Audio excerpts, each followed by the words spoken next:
മനുഷ്യർ കണ്ണാടി ഉണ്ടാക്കി. എന്നിട്ട് അതിലേക്ക് നോക്കിയപ്പോൾ എല്ലാം വ്യക്തമായിട്ട് കാണാം, കൃത്യമായിട്ട് കാണാം. കുറച്ച് നാൾ കഴിഞ്ഞപ്പോൾ അവർക്ക് മനസ്സിലായി കണ്ണാടി സത്യസന്ധനാണ്. അതുകൊണ്ട് അവർ ആ കണ്ണാടിയെ ബോധപൂർവ്വം മാറ്റിവെച്ചു. എന്നിട്ട് ഫിൽറ്റേഴ്സ് യൂസ് ചെയ്തു. ഇപ്പോൾ വ്യക്തമല്ല, കൃത്യമല്ല, എങ്കിലും അവർക്കിതാണ് ഇഷ്ടപ്പെട്ടത്. കാര്യങ്ങൾ മനസ്സിലായില്ലേ?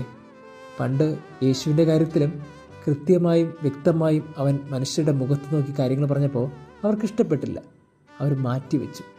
നമ്മളെയും ചിലരൊക്കെ മാറ്റിവെക്കുന്നുണ്ടെങ്കിൽ നമ്മളൊന്നും മോശക്കാരായതുകൊണ്ടല്ല, നമ്മളൊക്കെ കൃത്യതയും വ്യക്തതയും ഉള്ളവരായതുകൊണ്ടാണ്. ഇത്രത്തോളം സത്യസന്ധരും ട്രാൻസ്പെറൻ്റ് ആയിട്ടുള്ളവർ നിൽക്കുമ്പോൾ ചിലപ്പോൾ അവർ നമ്മളെ മാറ്റി നിർത്തിയെന്ന് വരും. കുഴപ്പമില്ല, നമ്മളുടെ നന്മ കൊണ്ടാണ് അവർ നമ്മളെ മാറ്റിയതെന്ന് വിചാരിച്ചാൽ പോരെ.